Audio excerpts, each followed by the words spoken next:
Pada suatu senja yang diguyur hujan lebat, suasana kedai ramai oleh para buruh yang menghangatkan badan.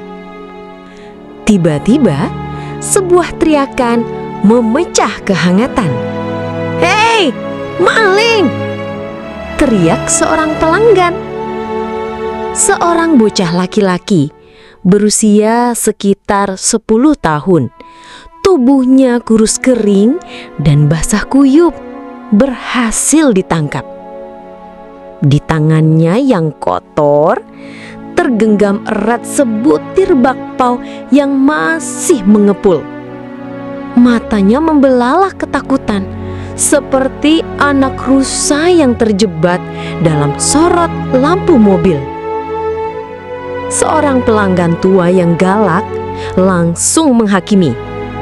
"Bocah kurang ajar, hari ini mencuri bakpao, besok mencuri dompet.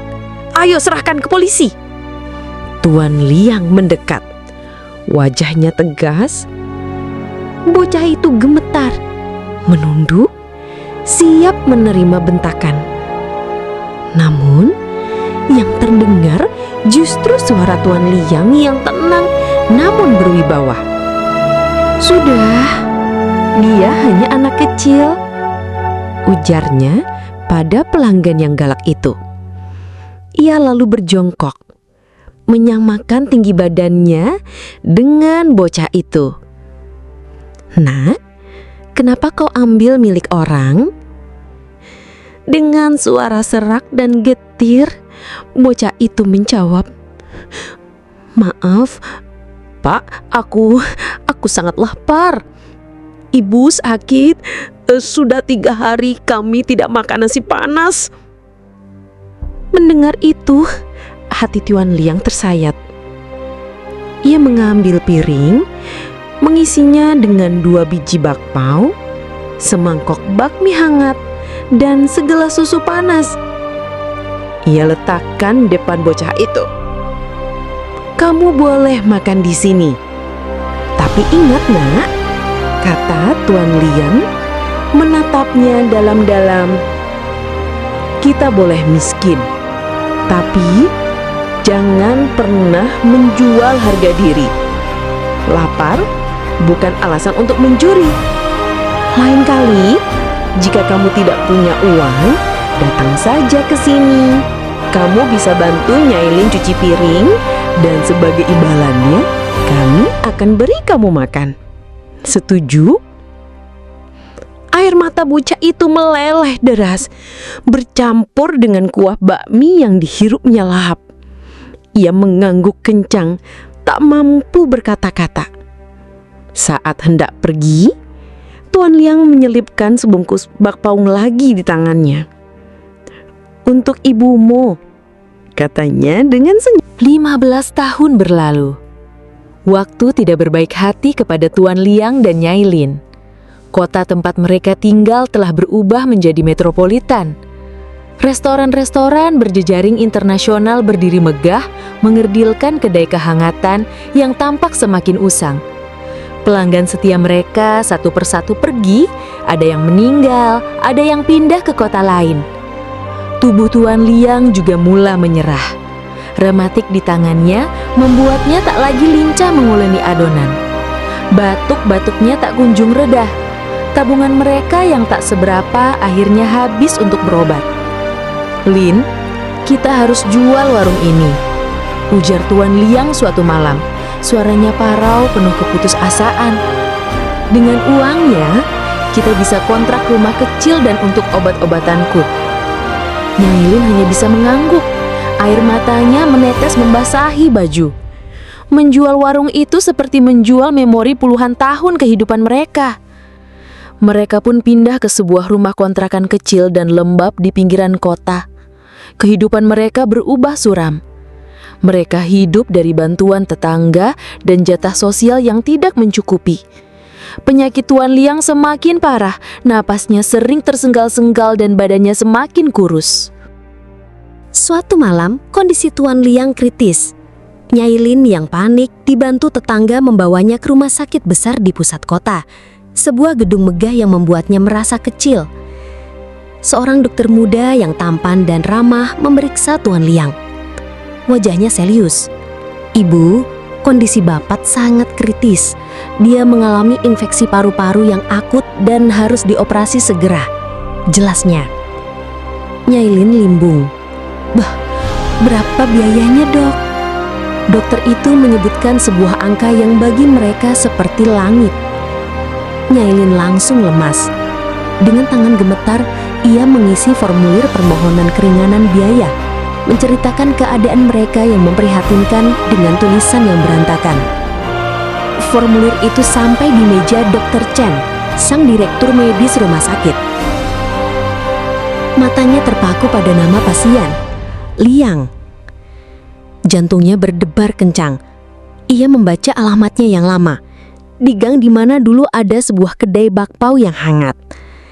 Tidak mungkin, gumam Dr. Chen. Ingatannya melayang ke 15 tahun yang lalu, kepada seorang pria baik yang memberinya bukan hanya makanan, tetapi juga pelajaran tentang harga diri dan belas kasih. Ia segera bergegas ke ruang gawat darurat. Sesampainya di sana, ia melihat seorang wanita tua yang lesuh memeluk tangan suaminya yang terbaring lemah. Dr. Chen tidak lagi meragukannya. Itu adalah wajah orang yang pernah menyelamatkan hidupnya secara harfiah dan secara metaforis. "Segera siapkan ruang operasi," perintah Dr. Chen kepada stafnya dengan suara yang sedikit bergetar. "Saya yang akan menanganinya sendiri. Dan catat, semua biaya operasi dan perawatan ditanggung oleh saya secara pribadi." Beberapa hari pasca operasi, Tuan Liang sudah mulai sadar dan bisa diajak bicara. Keluarganya menerima amplop tagihan dari administrasi rumah sakit. Dengan jantung berdebar, Nyailin membukanya, siap menerima kenyataan pahit tentang hutang yang menumpuk. Namun, yang mereka lihat membuat mereka terpaku. Di bagian bawah tagihan itu, tertulis kalimat dengan tinta biru yang elegan. "Semua biaya telah dilunasi. 15 tahun yang lalu, dengan sebutir bakpao dan segelas susu, Bapak telah menyelamatkan seorang anak dari keputusasaan dan memberinya harga diri. Hari ini, izinkan anak itu membalas kebaikan Bapak. Terima kasih Pak Liang untuk pelajaran tentang kebaikan yang tidak pernah saya lupakan." Di bawahnya tertulis, Dr. Chen Wei. Pintu kamar pasien perlahan terbuka. Dr. Chen masuk dengan setelan jas dokter yang putih bersih. Ia mendekati tempat tidur Tuan Liang yang matanya sudah berkaca-kaca, mulai memahami segalanya. "Pak Liang, saya adalah bocah yang dulu mencuri bakpao di kedai Bapak," ujar Dr. Chen, suaranya bergetar penuh emosi. "Kata-kata Bapak waktu itu, kita boleh miskin, tapi jangan pernah menjual harga diri, adalah yang mengubah hidup saya. Saya kerja keras, belajar, dan bertekad menjadi seseorang yang bisa membalas kebaikan Bapak dan juga menolong banyak orang." Tuan Liang tidak bisa berkata-kata. Ia hanya bisa meremas tangan Dr. Chen rat-rat. Air mata kebahagiaan mengalir deras di pipinya yang keriput. Nyailin menangis terharu di sampingnya. Tuan Liang pulih dan hidup beberapa tahun lagi dalam kebahagiaan. Dr. Chen seperti menjadi anak mereka. Ia sering menjenguk, mendengarkan cerita-cerita tua mereka. Kedai kehangatan tidak pernah dibuka kembali. Namun kisahnya hidup dan menjadi legenda di kota itu. Sebuah kisah yang diajarkan oleh orang tua kepada anak-anak mereka tentang betapa sebuah kebaikan kecil yang ditabur dengan tulus tanpa pamrih suatu hari dapat menuai buah yang luar biasa. Bahkan dapat mengubah sebuah takdir dan menyelamatkan sebuah nyawa. Dalam kehidupan yang seringkali terasa keras dan acuh, kita mudah meragukan dampak dari sebuah kebaikan sederhana. Kita berpikir, apa artinya sebutir bakpao bagi dunia? Namun kisah Tuan Liang dan Dr. Chen adalah sebuah kanvas agung yang melukiskan prinsip abadi yang tertulis dalam Galatia 6 ayat 7. Jangan sesat, Allah tidak membiarkan dirinya dipermainkan, karena apa yang ditabur orang, itu juga yang akan dituainya. Prinsip ini sering disamakan dengan hukum karma, tetapi ada perbedaan yang mendalam dan penuh pengharapan. Hukum karma sering dilihat sebagai sistem timpal balik, 1:1 yang bersifat transaksional. Satu perbuatan baik dibalas dengan satu keberuntungan, satu kesalahan dibalas dengan satu musibah. Namun, hukum tabur tuai dalam pemahaman Kristiani bersifat multiplikatif dan berdaulat. Ia bukan transaksi, tetapi sebuah prinsip kemurahan yang dianugerahkan oleh Sang Pemberi kehidupan. Anda menabur satu benih, tapi Anda tidak menuai satu benih. Anda menuai satu pohon yang penuh dengan buah, yang darinya lahir ribuan benih baru. Sebutir bakpao yang ditabur oleh Tuan Liang adalah benihnya. Itu adalah benih belas kasihan di saat seorang anak lapar dan ketakutan. Itu adalah benih harga diri yang mengajarkan tentang nilai dari sebuah kehormatan. Itu adalah benih inspirasi yang menyalakan api semangat dalam hati seorang anak untuk mencari yang terbaik. Dan lihatlah apa yang dituai Tuan Liang bertahun-tahun kemudian dalam musim panen yang ditentukan oleh pencipta alam semesta. Dari benih belas kasih, ia menuai penyelamatan nyawanya sendiri di saat paling kritis. Dari benih harga diri, ia menuai penghormatan dan martabat yang diberikan oleh seorang dokter terpandang.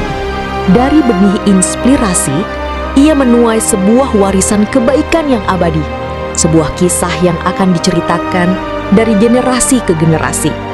Buah yang dituai ini bukan 100 atau 1000 kali lipat dari nilai sebuah bakpao, tetapi tidak terhitung dan tidak ternilai harganya. Seperti sebutir benih rambutan yang ditanam ke tanah, ia tidak hanya menjadi satu buah, tetapi menjadi sebuah pohon raksasa yang berbuah lebat setiap musimnya, memberi makan banyak orang, dan bijinya dapat ditanam lagi untuk menciptakan sebuah hutan pohon rambutan. Kebaikan Tuan Liang telah berbuah menjadi keselamatan, pemulihan, dan sebuah hubungan seperti ayah dan anak yang memakmurkan jiwanya di masa tuanya. Oleh karena itu, jangan pernah meremehkan kekuatan dari kebaikan sederhana yang Anda lakukan hari ini. Setiap senyum, setiap kata dorongan, setiap bantuan kecil adalah sebuah benih yang Anda tabur ke dalam tanah kehidupan orang lain. Anda tidak tahu benih itu akan tumbuh menjadi pohon apa dan buah seperti apa yang akan Anda petik di masa depan. Maka tetaplah menabur kebaikan dengan murah hati dan tulus. Taburlah benih bahkan ketika tanahnya terlihat kering dan tidak subur. Taburlah meski Anda belum melihat tunasnya. Karena pada waktunya, di musim yang ditentukan oleh Tuhan sendiri, Anda akan menuai hasilnya. Bukan dalam ukuran yang sama, tetapi dalam ukuran yang berkelimpahan, yang dipadatkan, yang digonjangkan dan yang tumpah keluar. Baca Injil Lukas 6 ayat 38. Kebaikan sekecil apapun itu akan memicu bekerjanya hukum kemakmuran yang sejati. Jika kamu suka dengan kisah hari ini, jangan lupa like videonya. Jika merasa terinspirasi, share ke orang-orang terdekatmu. Subscribe channel ini untuk mendukung kami agar berkarya lebih baik, dan tulis di kolom komentar saran kalian untuk video selanjutnya.